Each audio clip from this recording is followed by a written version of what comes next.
Dr. Joy Issa is an experienced educator,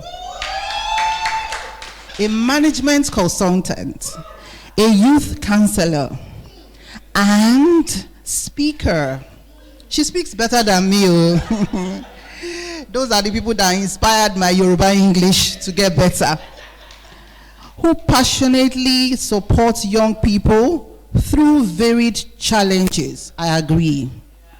She holds a Master of Science in Multidisciplinary Studies from Buffalo State University and a doctorate in education from Walden University. She is a WIMBIZ associate and mentor, a fellow of the Nigerian Institute of Management Consultants, and for almost 3 decades, she has contributed to developing education in Africa by facilitating professional development sessions on multiple platforms, local and internationally. She also served briefly as president of a women's university in East Africa. Dr. Issa now serves as president of ISED, the Issa School of Education, a college of education set up to upskill educational leaders in Africa. She also serves as vice chairman of the board of Ocean Academy and as chair of the management board of the Prestige Leadership and Life Institute. I will get there somehow. I will not give up. Please, can we have the honor of welcoming my boss, the boss of bosses, the very humble, eloquent, well-spoken Joy Issa. Thank you. It's okay. Please have a seat. You know, when they introduce you like that, you kind of forget half of what you were going to say. And they're just like, why? Now I had a nice joke to start. I'm just like, okay, where's the PowerPoint? Let's just start talking. Because now I'm just like, what? Why? Thank you so much for having me here. I have to stand here because of the online audience? Okay, so I move here and I can stand here. Right. So I don't mess up the recording. Okay, thank you so much. Thank you for coming. Thank you, boss man, where are you? Yes, thank you for inviting me. It is always an honor, honestly, to speak to educators, physically or online. Because you see, all of us have been on various journeys. We've been on different journeys in our lives, and we've met wonderful people along the journey. So many familiar faces here today, and I'm just smiling like, oh, I know her. You know, it makes it family. And it's lovely to see that the passion we have had for education, the passion for quality learning, is still palpable, because that is what has brought us to this place. We're here not because we want to attend a seminar or a summit or a workshop, but because we want to contribute to the narrative of education in Nigeria and also to learn. We want to support each other, because at the end of the day, our children in Nigeria must grow. Our narrative in Nigeria has to change. We cannot continue business as usual, as Bossman has said. You know, we have to think about the value added. He was talking and a couple questions dropped in my mind. I like data, I like assessment, so questions just begin to pop up. Like, so exactly, what is our value added? What value are we adding to the lives of the children in our care, such that when they leave with the IGCSE, NECO, Common Entrance, WAEC, checkpoint, with whatever piece of paper that gives feedback on their academic attainment, there is more. So what is that more? And I think that's a good question we all need to think about. What is the more that our children are leaving our school with, even if they've been with you for only 1 year? In 1 academic year, what value have you added to Joy as a student in your room? We all have to think about that. And the other question was, what is the distinguishing factor?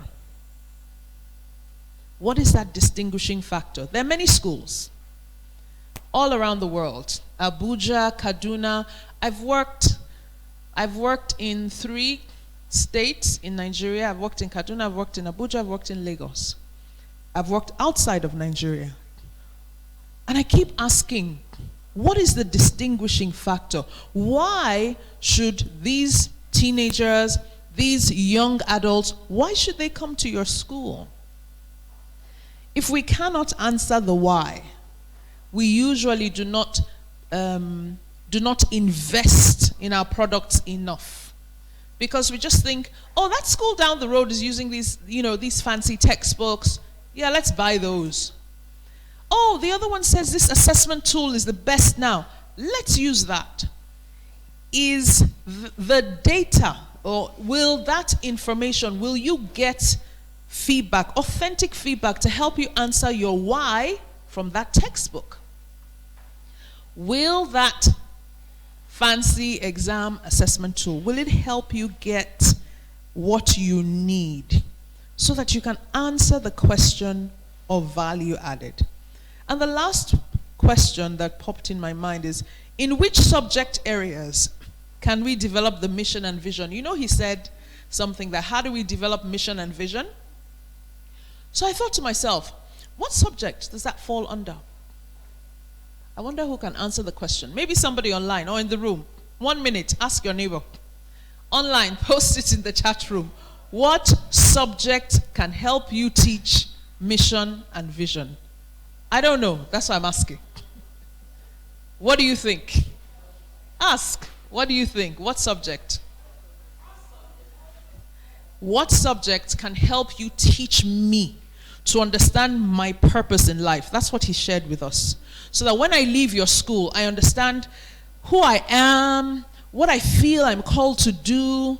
So I won't be like the artist we spoke about who studied law and went to a music school in France, and they're asking her, will you go back to law? She's like, no thanks, not doing that. Imagine if in a certain subject area, perhaps music, somebody had inspired her to understand the why, her why. In French, it's called her raison d'être, your reason for existence. What is your why? Why are you here? And it can be as simple as, I'm here to be a responsible, independent adult. I'm here to be a good citizen of my country. I'm here to, what else? What other reasons do we tell them? All the things you tell your kids, your children. Talk to me. Be good. To be you. I'm here to be a good citizen, to be kind, to be respectful. I'm here to help other people in my community, my class community, and that can extend, thank you, to the community at large. Somebody online. PSHE, great. If you're in a primary school, you can do PSHE as the class teacher, right? How about if you're in a secondary school and you're teaching physics and further maths? How do you teach mission and vision? You can, by the way. You can. Once we know our raison d'être, when you understand your purpose as an educator, that your purpose is no longer to transfer knowledge, because AI has sorted all that out. And so, yeah, the children don't need you anymore. I was in a school last week working with someone on like an inspection drive, and sitting in the back of the room, the teacher was going on asking these fantastic big probing questions. And so she said, okay, collaborate, you can use the textbook or the internet. One sharp guy in this left corner just put the question on his AI platform. 3 paragraphs came up, and he just copied it and closed the page. I was like, sharp guy. 2 girls in this corner were doing the same thing, But here's the deal. When the teacher came round, they would close that platform. And I thought, what a missed opportunity. Why do they feel they're cheating? As opposed to leveraging technology. Because we have taught them or told them that they're cheating when they use AI. That's not what I'm here to talk about. But I just thought to drop it. You know, I like to shake tables. Okay, I'm sure I've done something wrong. Like somebody once said, we won't break the internet. So let's try it out. It will work. Okay, I came with my own questions before I got questions from Bossman. What do we do with all the assessment data we collect in schools? Because you know it's death by data. Spelling bee, spelling tests every week, mental maths tests, what else? Midterm tests, end of term tests. Tell me, you are the ones giving the tests. Exams, we do all these things, but what do we primarily do with that data? We rank our children first to last. That's it. We just need to know who's the top 5 percentile or 25 percentile and who's the bottom, and then we say, right, we draw a line. If you're in the bottom, you need intervention. If you're in the top, stretch and challenge, the end. I'm here to challenge that a little bit. How do you mine the data? Dig through it, because it's a lot, right? So you can get more meaningful feedback from it. So that you don't necessarily have to do something brand new, but you can innovate. You can innovatively change what you're doing, adapt it, adjust it. So I'm not here to say, throw out everything you're doing, start something new, because you probably won't do it anyway. So we're here to talk about how we can move forward differently. I love this quote by Ken Blanchard. He's a fantastic education enthusiast. He gave a fantastic TED talk many, many years ago, and he's known for this quote, very famous. We tell everybody that, we tell ourselves, we tell the children, everyone improves when they get feedback. But we now have to think of the kind of feedback we give our students. What kind of feedback do we give them? Mainly scores. What does 60% mean for you? Is very different from what 60% means for me. An example, on average, if you want to use WAEC gradings or GCSE, let's use WAEC. I think F is from 40% down, 39% down, that's F. And then it goes to E, and it goes up. And I think A is like 75 up. Good. My university alumni, when I showed my husband and my son, well, I have 2 children, and my husband, so looking at the paperwork and all, we looked at the grading system. And I showed them one, I'm like, oh, look at my grading system. And A is 90 to 100. B is 80, 89. C, 70 to 79. Then F. That's the grading. Meaning, if you do not get at least a 70, you cannot be here. And I remember my husband and my son burst into laughter, shaking their head. You know, some schools are not for people like us. And they just burst out laughing. Some schools are not for people like us. And you wonder why that ranking was placed so high. Why? Why do you think? Raising the bar, being highly selective. He said something, excluding some people who can't fit into their mold.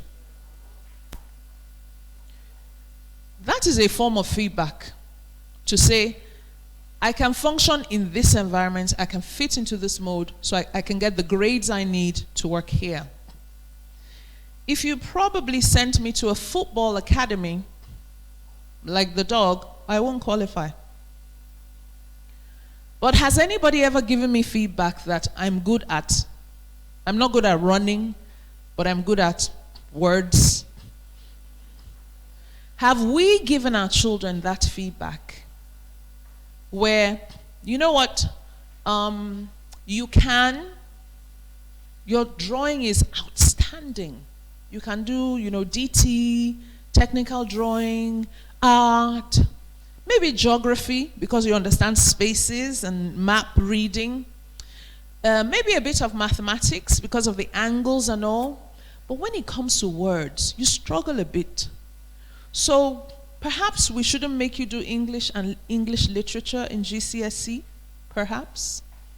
Is it possible for that child to only do one?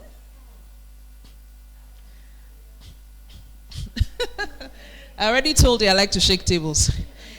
Is it possible for me not to do history? How many credit units do I need to get into a university as of today? So why can't I do just 5 subjects in WAEC or GCSE? Ask your neighbor. Answer the question. Ask your neighbor. Online, answer the question. Why can we not just do 5 subjects? Or 6 at the most. So we narrow our focus. Why not? Answer the question. Why do we continue to do 10, 11, 12? Why? You have to talk to your neighbor. Talk to these neighbors. Talk to those neighbors. They're not talking. No, talk to them. Online, I want to see your comments. Why? Why?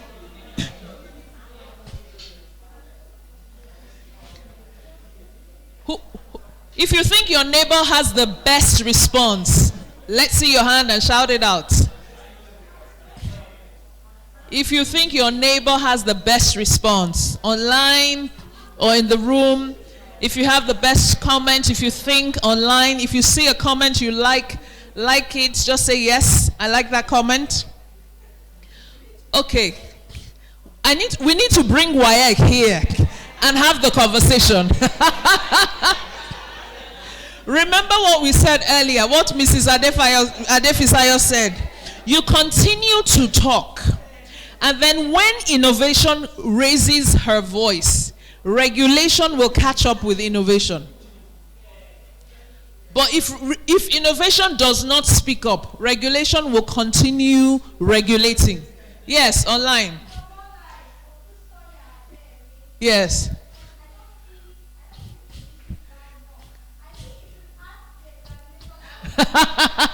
She says we should ask the exam bodies. Somebody said the same thing in here.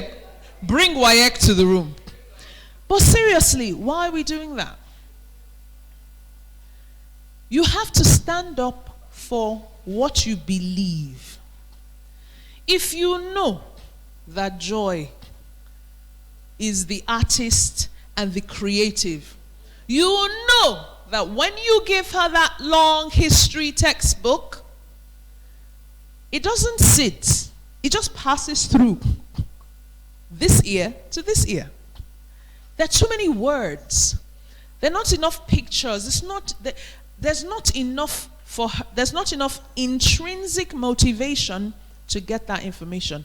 If she gets the feedback to say, you are much better in these areas. So if you want to do that, perhaps some of the strategies you're using to study in these areas can help you. That becomes meaningful feedback for Joy, so that she can improve. When we invest in this level of attention when children have additional needs. We'll say, go and get an evaluation done. And when we get the evaluation, then we read it, then we plan your education program. Why do you think I am normal? Because I look normal. You don't know what's going on in my head. I'm very not normal. You don't know that. But if you would take the time to ask questions, check what the data is telling you. That data, that's your exam data. You'll be surprised that if you take time and look at that, let's go back to history. Look at that history exam script and look at the questions the children answered. You'll be surprised that you'll be seeing patterns and trends. You'll be surprised that the data from spelling tests can tell you more than who's great at spelling and who's not. They can point out, perhaps, if we notice the errors, who has dyslexia and who doesn't. Your mental maths test can help you see that this child might be at risk of, because we're not evaluators, right? So we don't say who has. We say who is at risk of. So who is at risk of dyscalculia? Challenge with numbers. The numbers just don't make sense. Who? Who is that child? My son had learning challenges in school, delays, as the evaluation said. And immediately we did the evaluation and gave him the feedback. He said, "Oh, so I'm not stupid." That's the first thing he said. So I'm not stupid. Because all through, he's been made to feel like, nah, you can't. And his elder sister is an A-star student.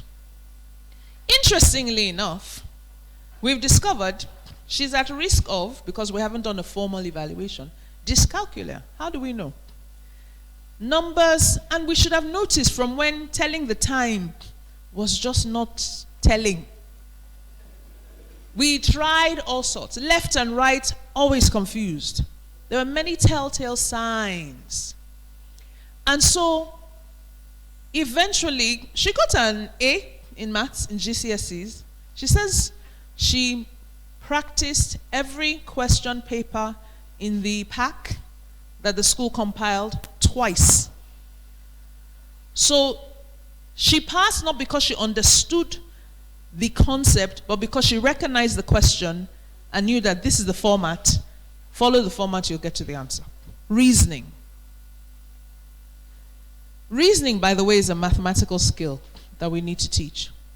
When she went to university, she studied 2 degrees, business and international relations.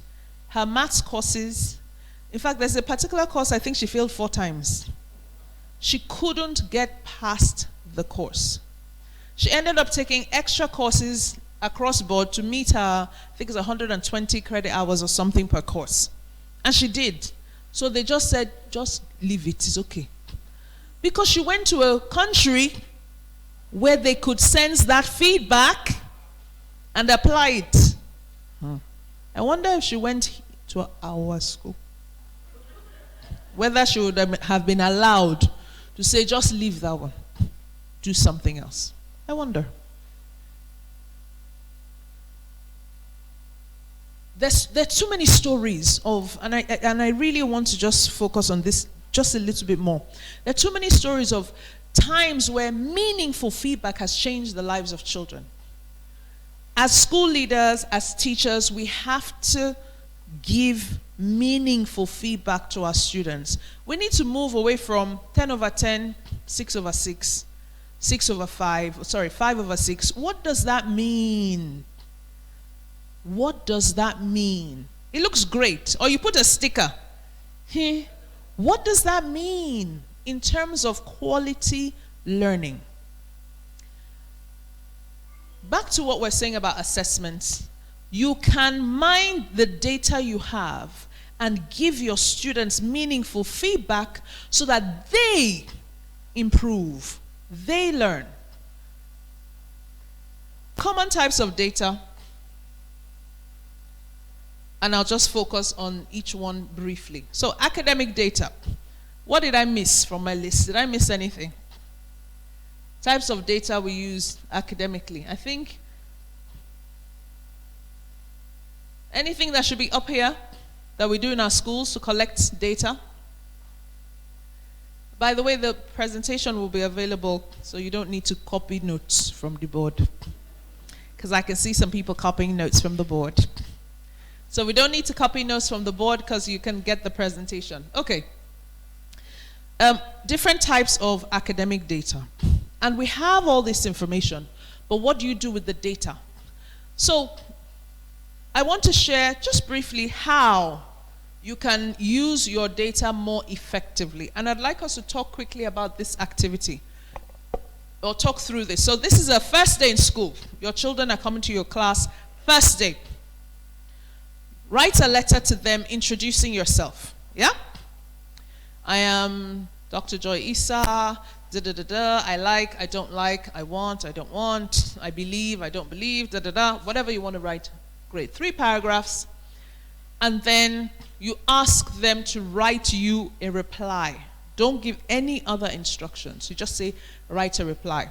If they're younger children, draw a picture, hand draw a picture of yourself, and you put just a few words. This, maybe food, a picture of your food. You just put your profile together. And then they need to put their profile together and share with you. First day of school. So, my question to you, what data could you get from this form of assessment? You can think about it for 1 minute, share, post online, talk to your neighbor. Lots of people like to talk, which is why I always say talk to your neighbor, because that gets gives some people permission to talk. And they just really like to share. What kind of data could we get from this form of assessment? First day in school, reply the letter the teacher has written to you.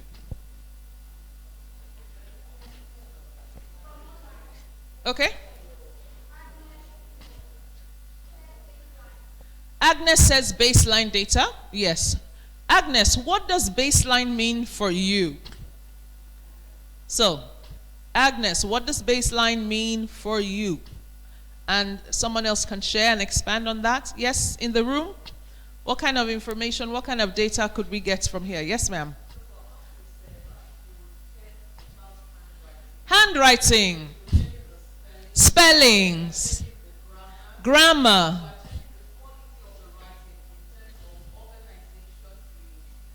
Wow, quality of the writing in terms of organization, creativity. Hello. Thank you. Who is English inclined, whose preference is English, than a child who, because a child who loves English would write more. So even if the teacher has said write 3 paragraphs, such children would have more ideas to write, and so they write beyond the paragraphs that have been recommended. Then we also said that it also helps the teacher to understand that children who are self-aware. Fantastic. Because children who are self-aware will have a lot of things to say about their preferences, their learning styles, the favorite activities that they enjoy, and how the teacher can also help them to become better learners. How many stickers should she get? 20 stickers. 20 stickers. So much information from replying a letter. What did the teacher say?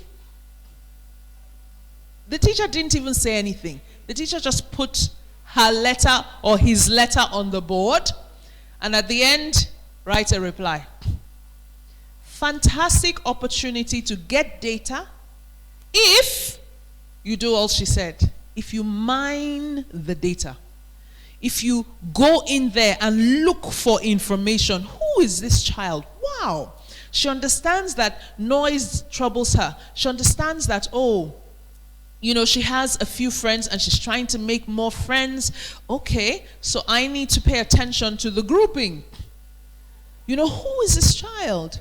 Oh, I like sports. A child who tells you, I like physical this, physical that, physical that, you know that the child will be restless. From day one. I remember having a young man many years ago when I was still teaching year 6, and very restless chap. And he would sit, I cannot forget the day, we had moved our tables apart and we were having an assessment. And he sat down And after a while, it wasn't working. The information wasn't flowing. So he stood up and kept writing and writing. And I kind of looked at him from the corner of my eye. And I looked around him. And he looked at me.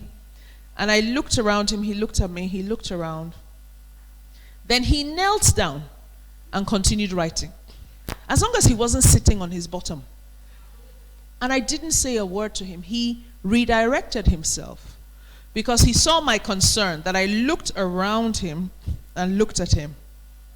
And so he looked around, meaning I could accuse him of spying because he was standing.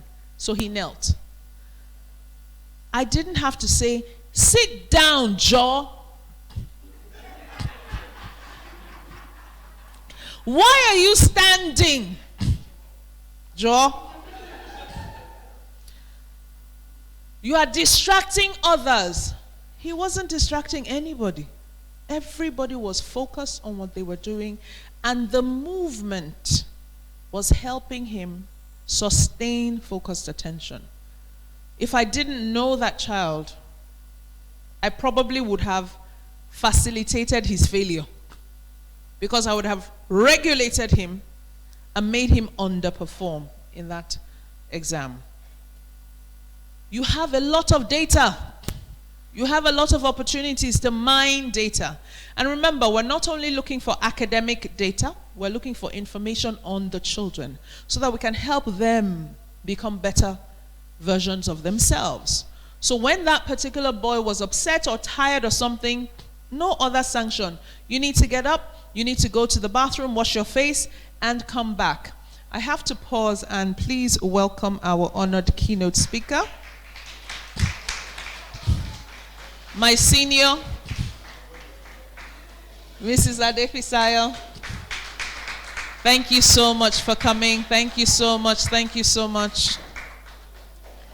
Thank you so much, ma. Awesome, awesome, awesome. Thank you.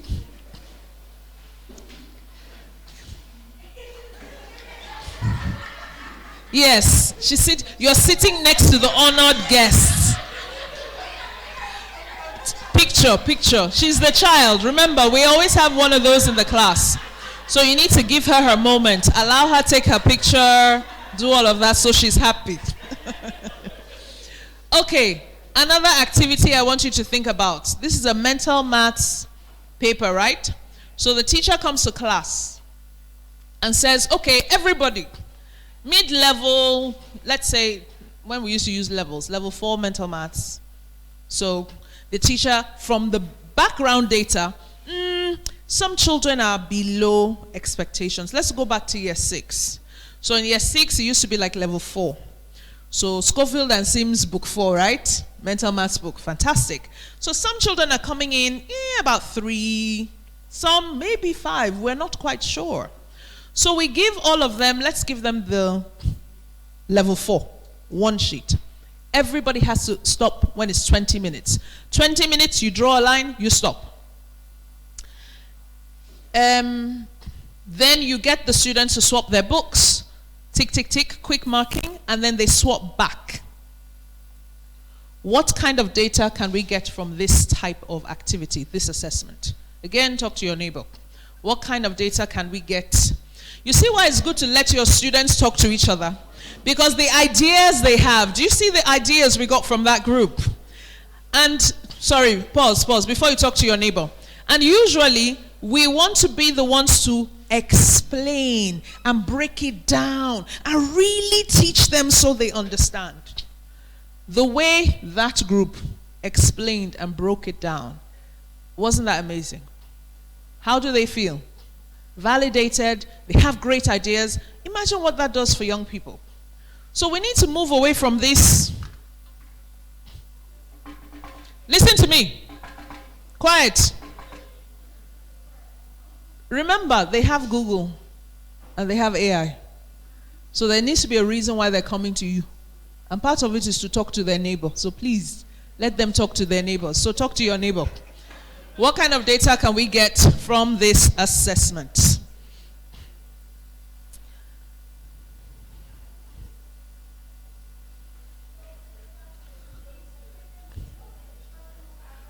The person who answered yes, the response, baseline.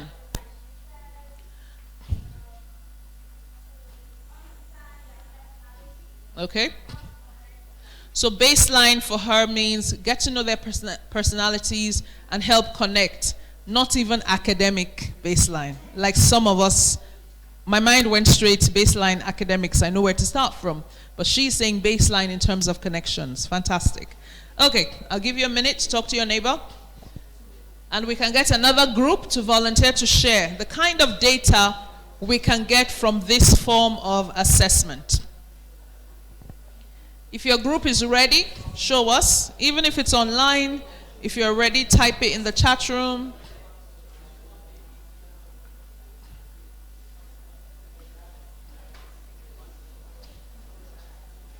Okay, which group is ready?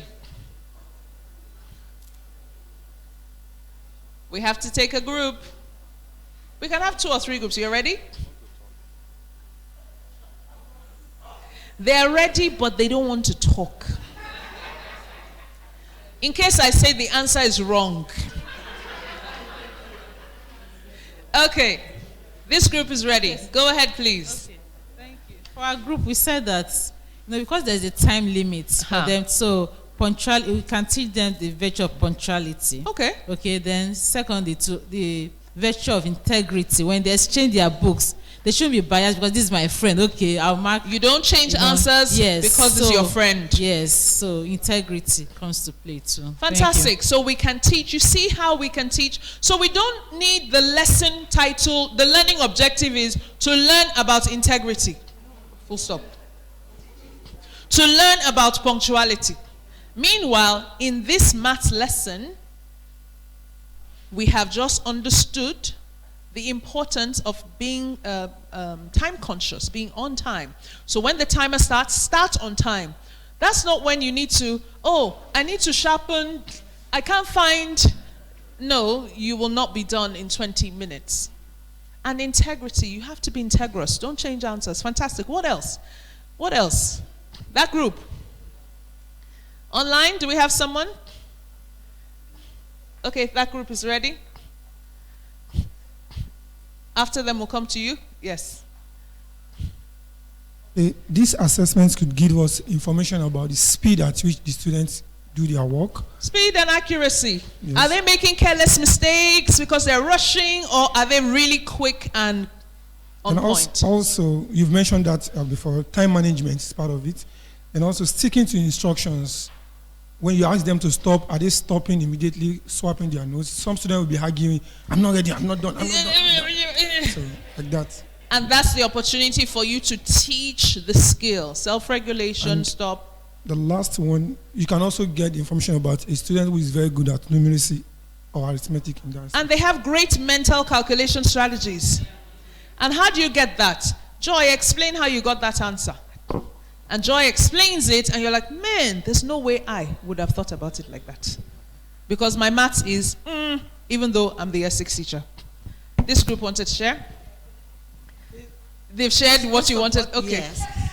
For me, I like the fact, or thinking about the fact that they're using colored pen and pencils. A child who is very visual will connect with that, and I'm happy to see that on my paper, which will excite me for the next test. Absolutely. And the fact that they're pair assessing each other is not the teacher giving the marks and all of that. That peer assessment fosters. What does that do for me? When I can identify a mistake, thank you. Confidence. I can identify an error in somebody's work. I can explain to them perhaps why they got it wrong. You're building my self-confidence. As a teacher, it tells me, okay,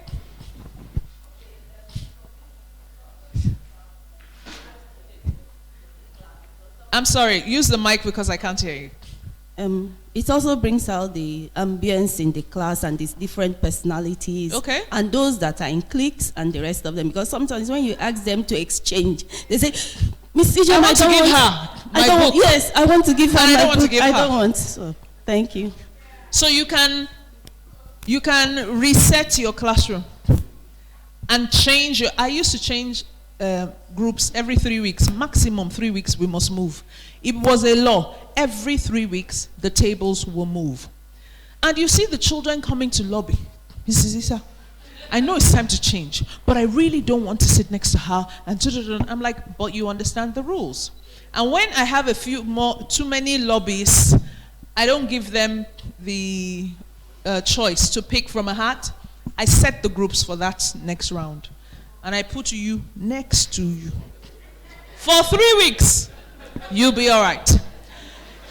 But she doesn't like to collaborate. But he's always shouting. And he's always making noise. And he's so loud. I'm like, well, then you help redirect him. And it's only for 3 weeks anyway. So maybe you'll be a more patient person by the end of the 3 weeks. And you just, oh God, I have to survive this child for 3 weeks. And then the other child, it was a boy, and the boy was feeling like, am I that bad that you can't sit next to me for 3 weeks? No, but you see those dynamics.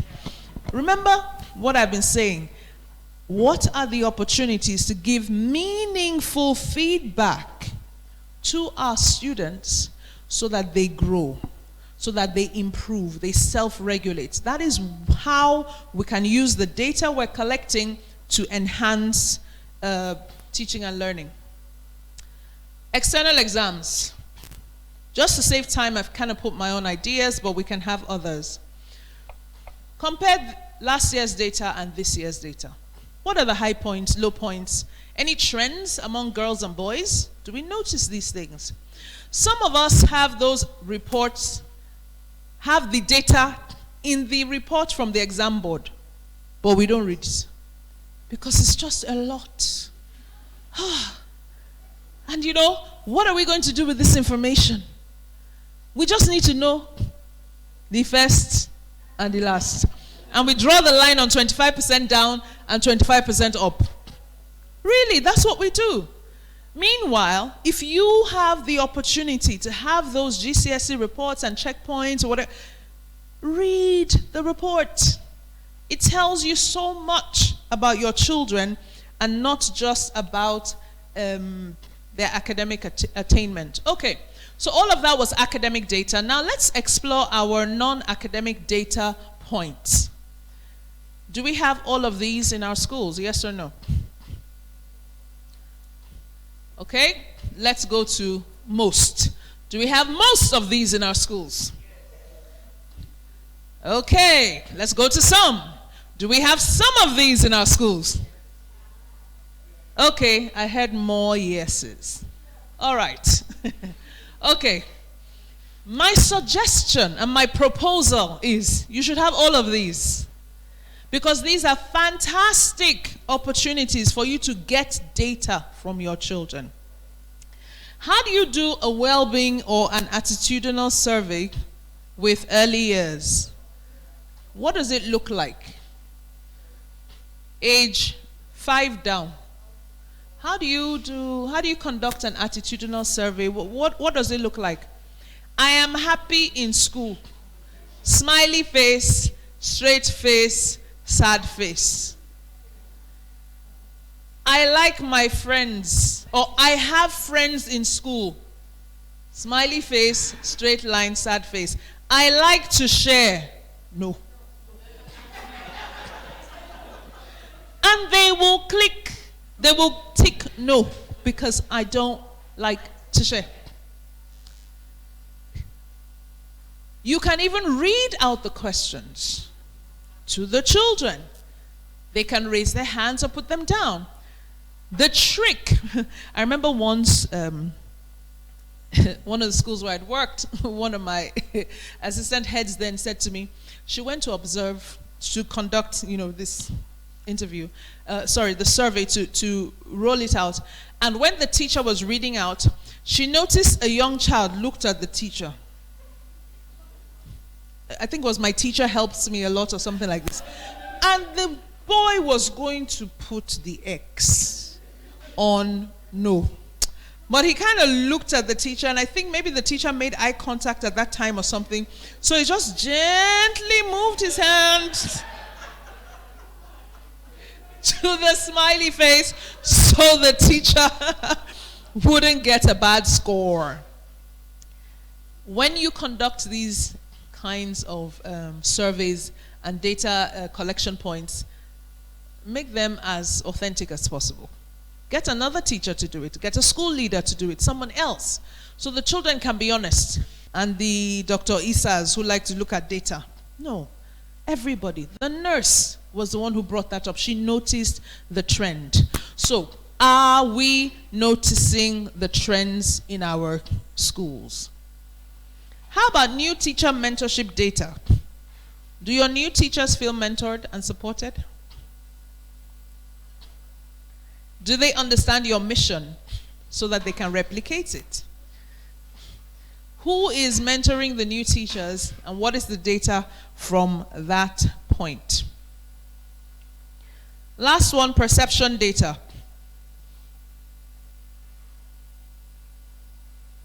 Do we survey our vendors? Your club, people who run your extracurricular clubs, service providers, do you ask them for feedback? Very important. Because you might think you have a seamless process that is working, and they will tell you, You might think your students are very polite and well behaved. And then the club leader tells you, Hey, it's always a challenge to manage these taekwondo boys.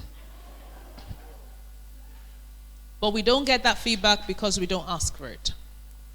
Do we survey the staff? Do we survey the parents? Perception is my reality. My perception is my reality.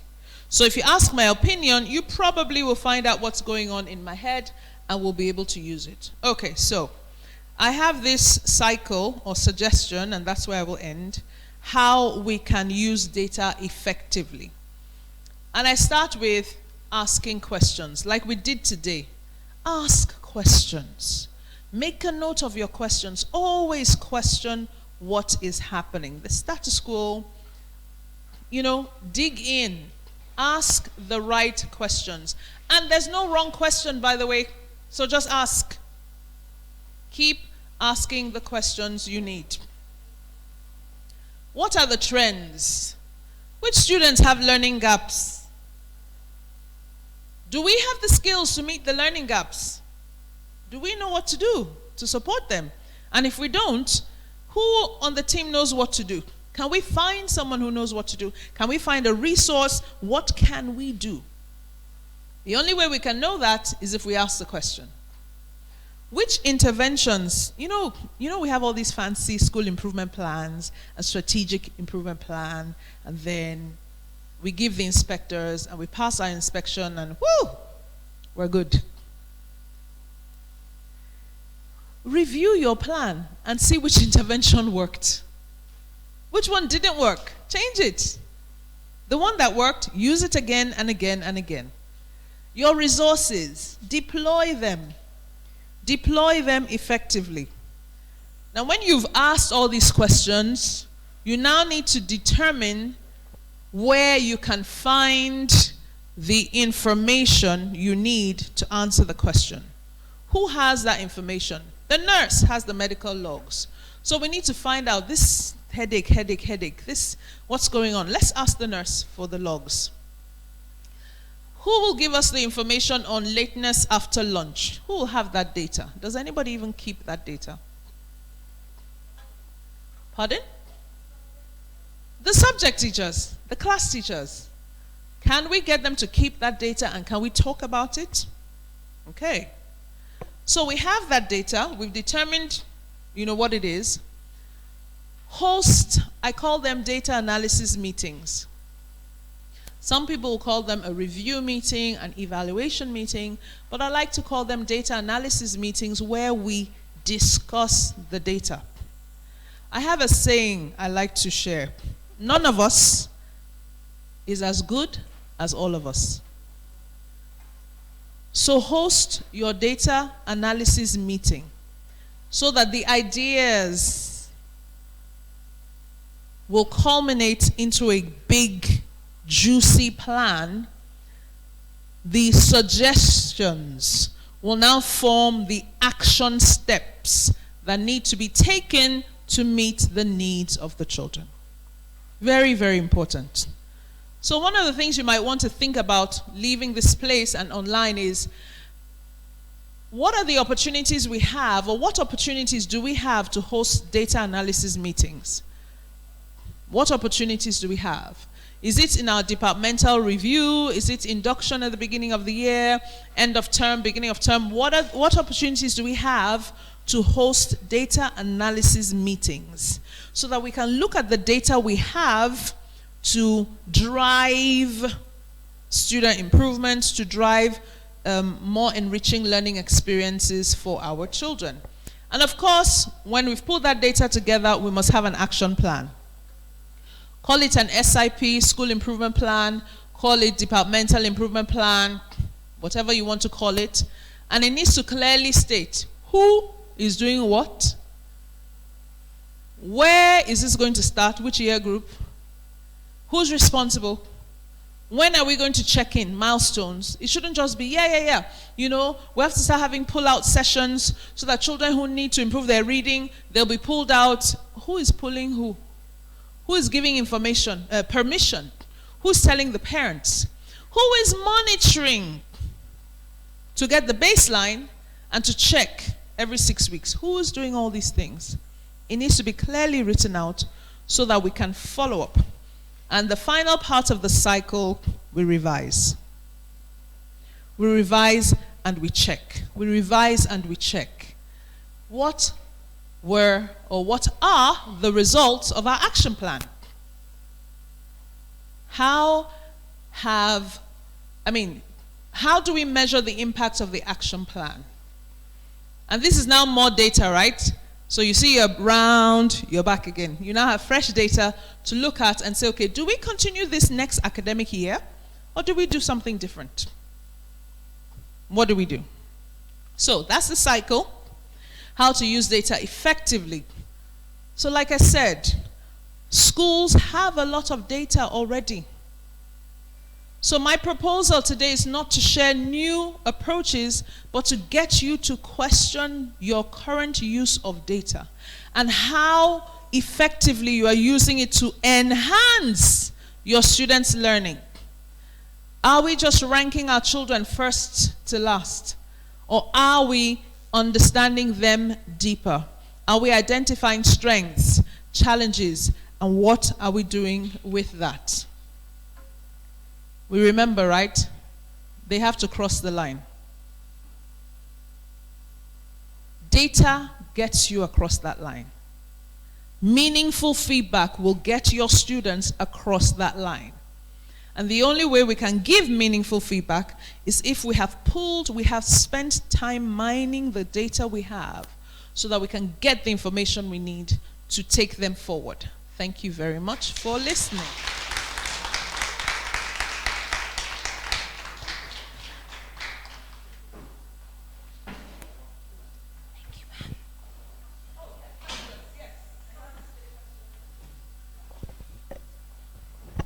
Okay, any questions? You see, I was very happy to run away. Any questions, comments, thoughts?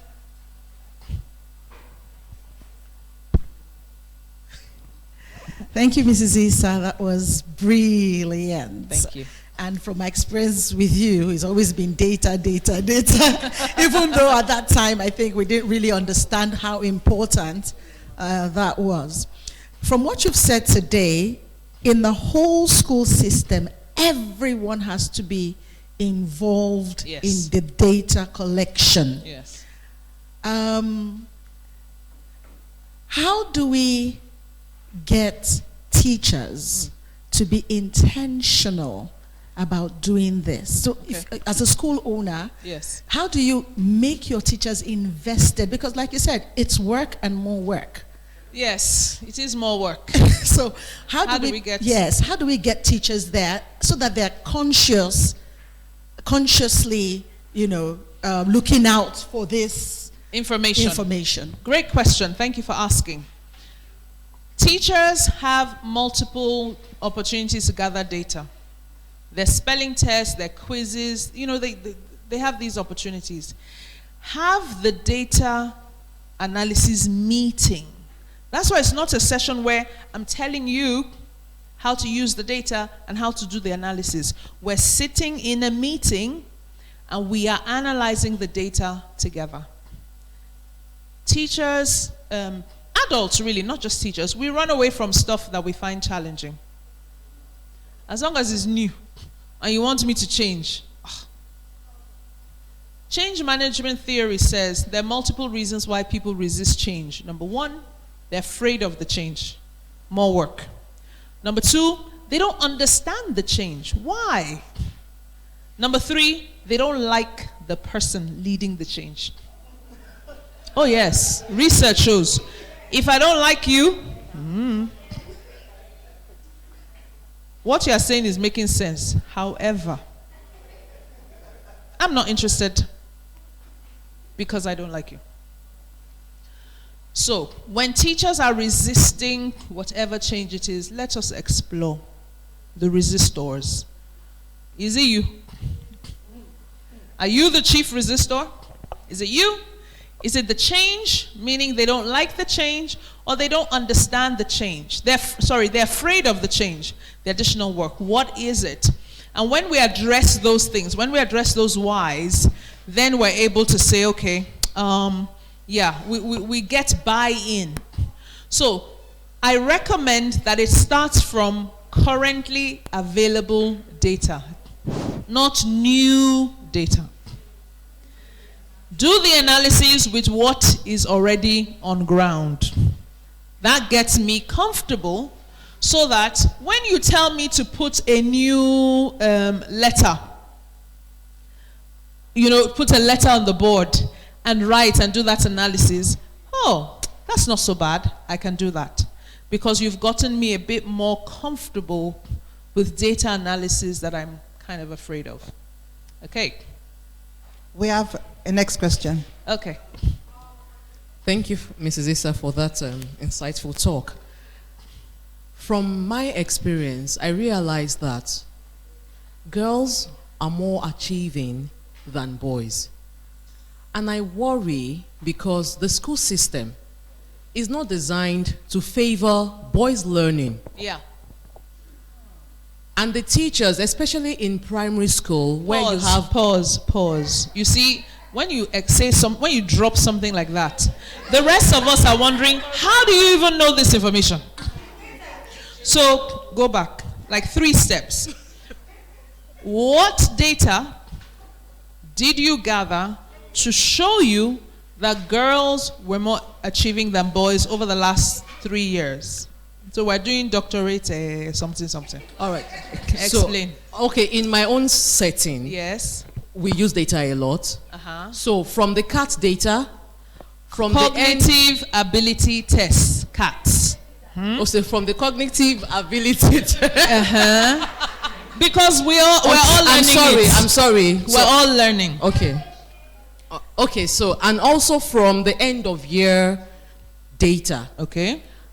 And also from the teacher's assessment. Fantastic. We have realized that by the time you group it, you are looking at the gender. The girls achieve higher than the boys.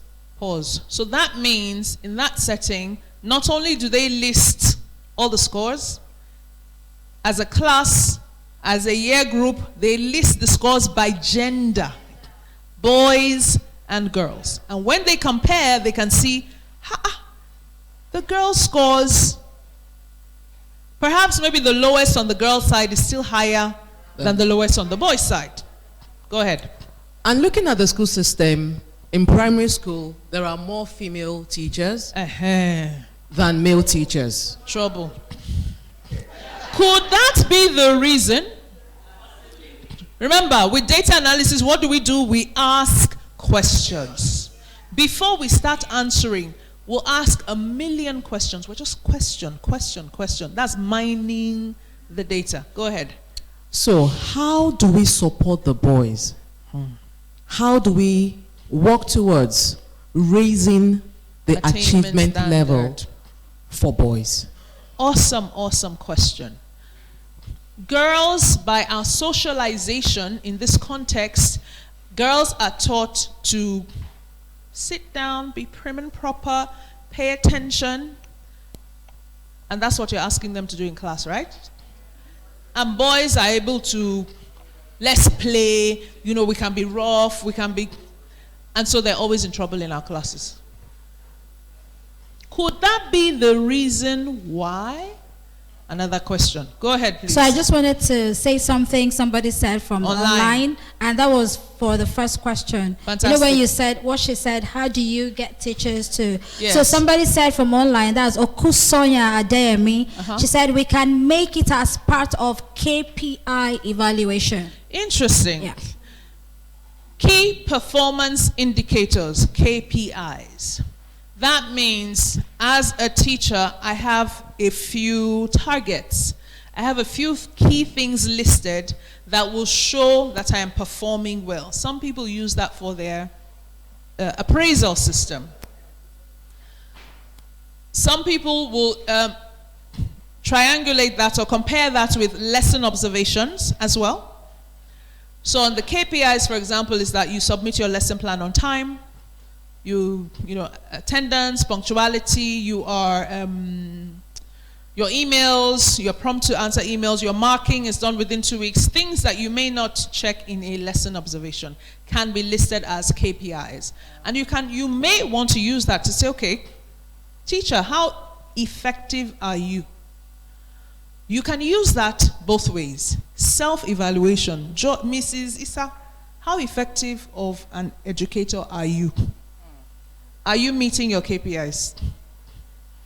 And then, when my line manager now evaluates me, there should be some honest feedback, some meaningful feedback. So you can't be telling me punctuality, you're 4 out of 5. When we have the register, and you're always late, and you're supposed to be teaching integrity. Okay. So back to the question about boys, that is a great, great, great data analysis meeting everybody should have. The difference between boys' performance and girls' performance and what we can do to support the boys.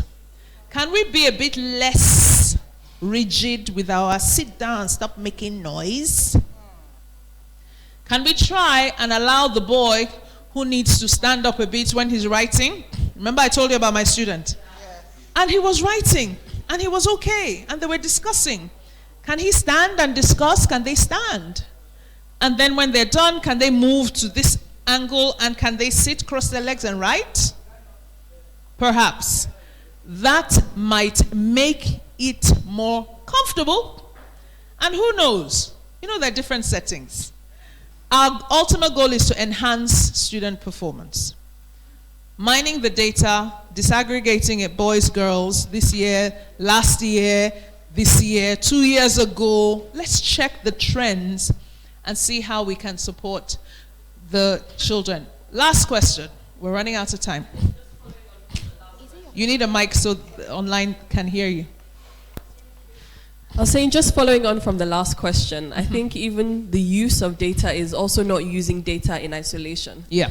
And I think being able to collaborate data together, because if I'm looking at the performance of students according to gender, I'm also comparing it to behavior data, for example. Exactly. According to behavior data, are the boys behaving maybe better than the girls, or are they more in the class, basically? Yes.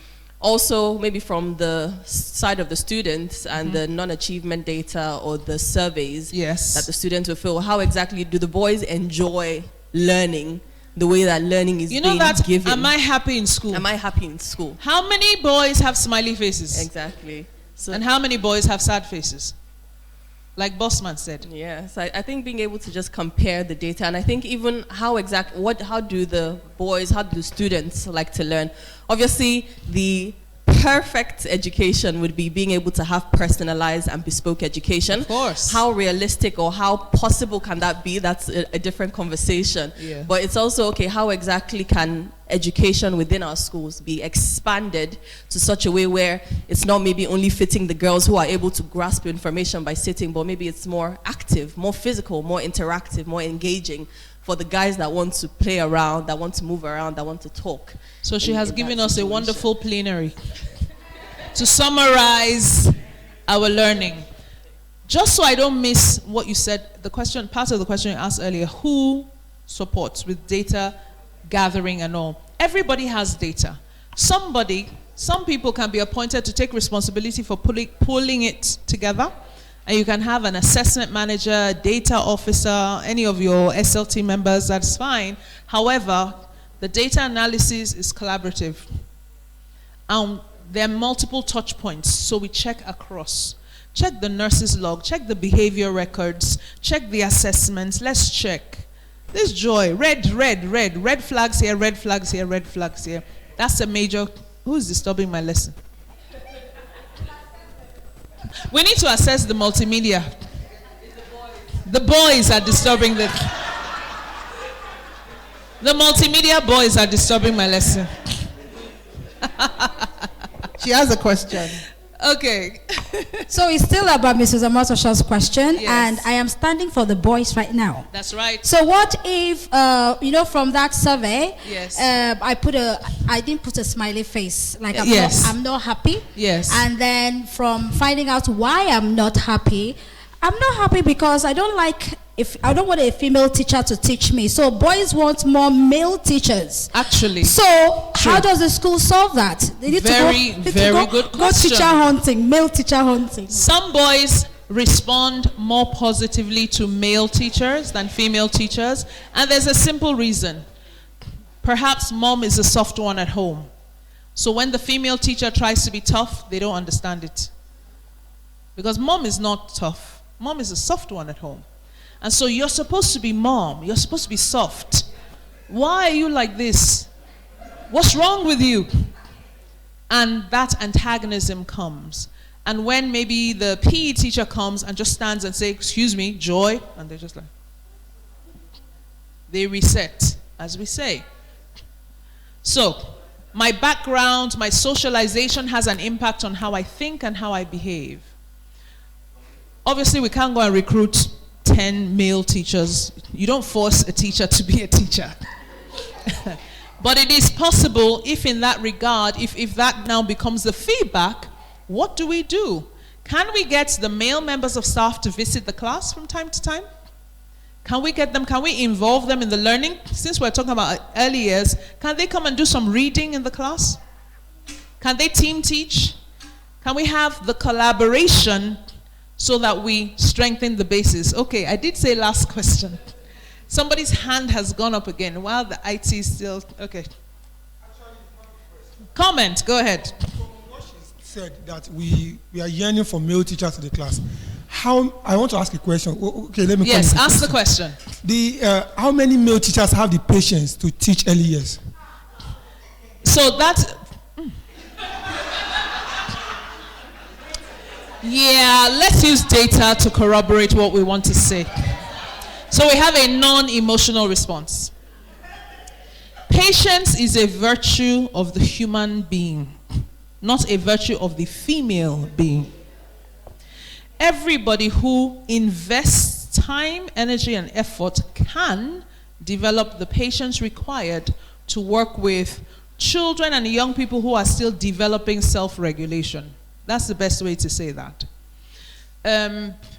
Again, people feel that women are predisposed to being more patient because they've gone through labor, and so they're like, oh, don't hit my child, my precious little one.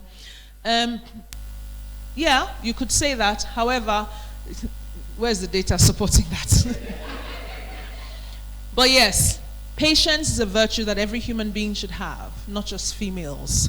And so if we all look at it from that regard, that as a human being, I need to invest the time, energy, and effort into developing the skills I need to be able to raise this young man to be an independent adult, then it kind of shifts the perspective a little bit.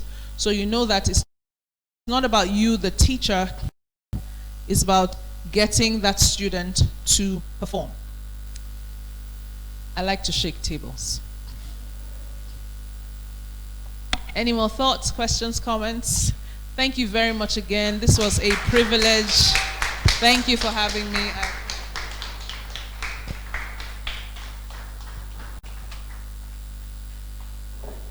Can we give a thunderous loud applause to Dr. Joy Issa?